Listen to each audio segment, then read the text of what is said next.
you're trying to put together this peak starting five, and the second part of the question of like, don't ignore fit, like that's not that interesting to me, because that's just basically arguing over like who are the best players at each position. The fit part is what made this question so fascinating. And I was thinking it through. You heard you want to know who the first two players were that popped into my mind? First three players, I'll say. Who? First player popped into my mind was, okay, we'll start with Michael Jordan, right? Which everybody I think had on their team.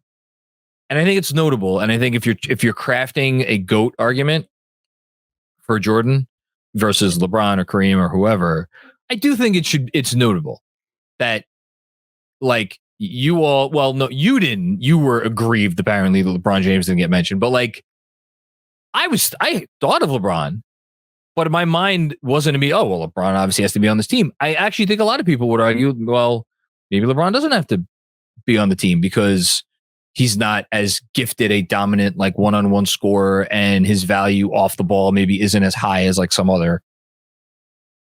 Like, he's not a bucket getter, quote unquote. He's a top 10 bucket getter in NBA history, but we're crafting a 5-man starting lineup, right? Yes. Well, how many bucket getters do you need? Is LeBron the best? I mean, he scored more points than anybody in NBA history. Obviously, that has a lot of value.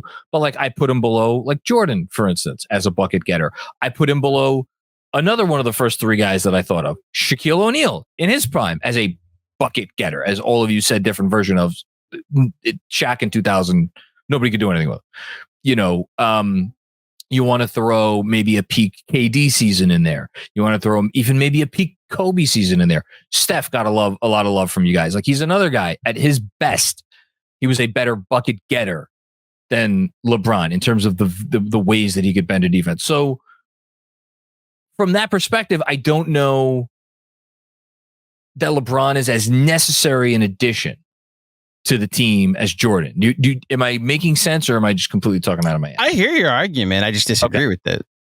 Because you think that it's like a combination of his bucket getting ability, which is obviously still exceptional, and like he could convert himself into more of an like a guy who offers value in other areas. I think we have conditioned ourselves to believe that off-ball ability means you can shoot. And I think the gravity that LeBron James creates with his first step is an off-ball threat. If you look at his successful seasons with the Heat, he wasn't a great three-point shooter, but he had Dwayne Wade that he played off of and other shooters that he played off of.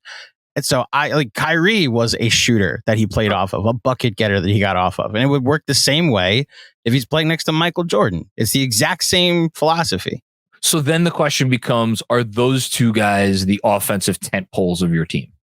Which, if you construct the roster with Steph Curry, maybe the greatest off-ball player ever, and like Kevin Durant in 2014 at the 4, even though he was much more isolation, so you probably want Kevin Durant in 2017 as your choice.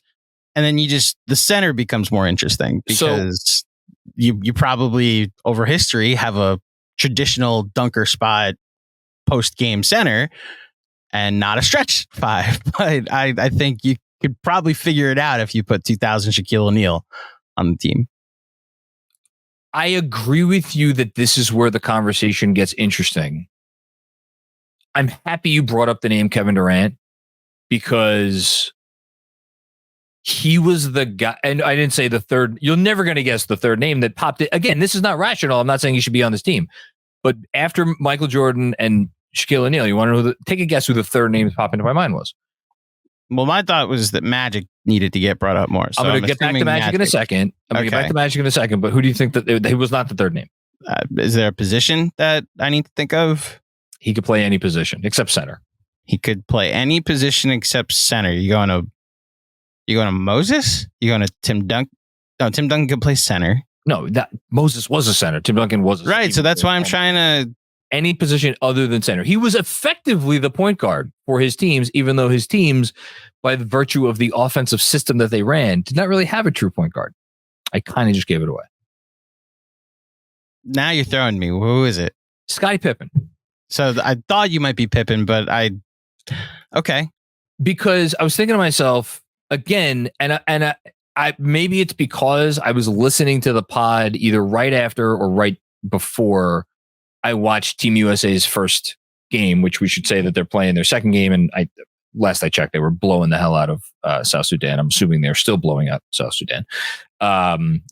Without the assistance of Joel Embiid, by the way, we should note, who apparently did not get off the bench today.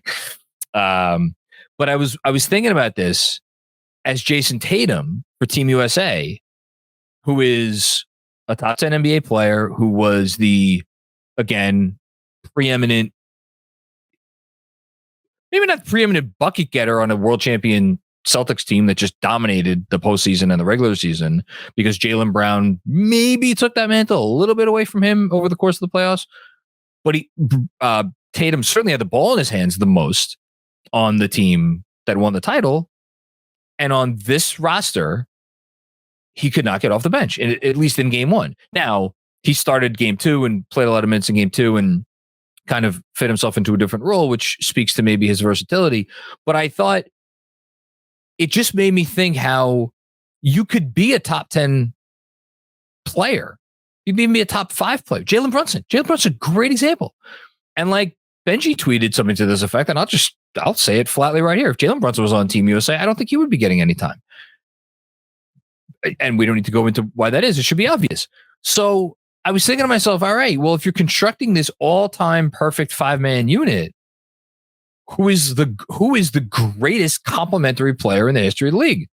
I think there's an argument that it's Scottie Pippen. Between his ability to shoot, between his ability to handle the ball, make passes, do all the little things that help teams win games. He was one of the greatest wing defenders of all time. Clearly knew how to play off of another great player. Now, again, should he be on this version of this team that we're building? I would argue no. And that brings me back to Kevin Durant. And I think Kevin Durant on this team, this roster that we're building, is essentially the apex version of Scottie Pippen. He's bigger, he's longer, he's certainly better shooting.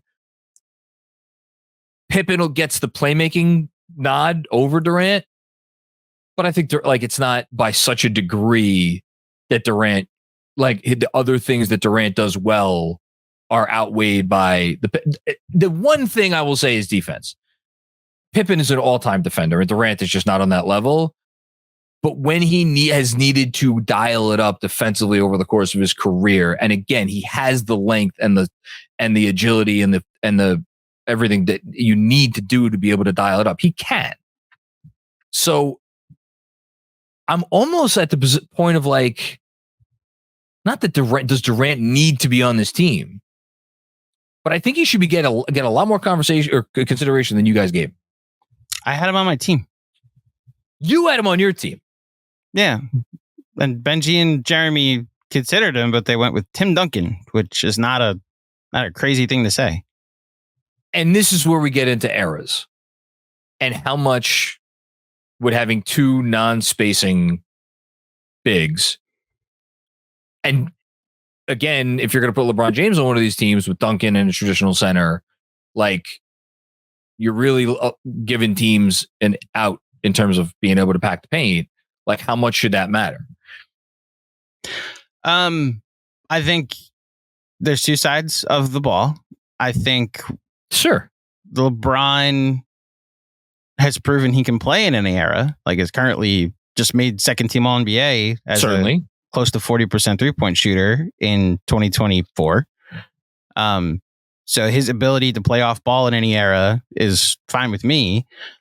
You do bring up a good point, though. Like, that's why I had Kevin Durant as my 4. I don't necessarily think him as a 3 would be my personal most optimal peak starting 5, especially since the Durant season I'd go to is 2017 when he played the 4 next to Draymond, or at times the 3 next to Iguodala. But really, Durant was they were switching so much on the Warriors that it didn't really matter what other teams tried to match up. It wasn't like one-on-one and stuff like that. But where are you going with this? What's your 5? Well, where we're getting there. I mentioned, okay. So let's go back for a minute. You mentioned Magic, who is, I think when you do these exercises, is the guy who most frequently gets left in the dust. And why is that? What is Magic Johnson's GOAT skill? It's obvious. Passing at his size. What are two things that Magic Johnson was not particularly good at? Shooting and defense. So with all of the options on the table, it just doesn't seem like if you're going to have Magic on, here's what I was leading to. If you're going to have Magic on the team, why wouldn't you just have LeBron on the team? Is LeBron James as good a passer as Magic Johnson? No, because I don't think there's ever probably been as good a passer as Magic Johnson. But if Magic is a top 3 passer all time, LeBron is a top 10 passer all time. He's in that vicinity. I just don't see any argument for him. And I also found it fascinating that one of the names that Benji had initially on his team, and I think Benji defaults to not worrying about era as much, and by extension, like if you were great in your era and you could cut it in all respects in your era, that's fine. That's good enough for me. He put Larry Bird, even though Larry Bird defensively today, he was serviceable, but even like, you know who you have to ask? You don't have to go far to ask Larry Bird about what he thought of his defense. Like I think he's admitted that was not his strong suit. So I was surprised that Benji went there a little bit, but then again, I know Benji, so I'm not that surprised. It's a respect for what Bird. I got to be honest. The tough part for me was I didn't even consider Larry Bird because of the other options I have on my personal peak list at the 3 and the 4. Where Bird's interesting to me is, and this is why I do think, as much as I just fought back against what Benji said, is there any better combination of passing and shooting and size in the history of the league? Larry Bird, arguably a top 5 passer of all time, at worst top 10. I think a lot of people would have him top 5. And there are some people who think he's the greatest shooter who ever lived. Pure shooting, especially at the volume that Bird was at, probably not. I would throw Steve Nash's just name out there, but it's the only size. That's the thing. It's as a point guard, so probably not. Okay. And that's why I think you need to put him over to the side.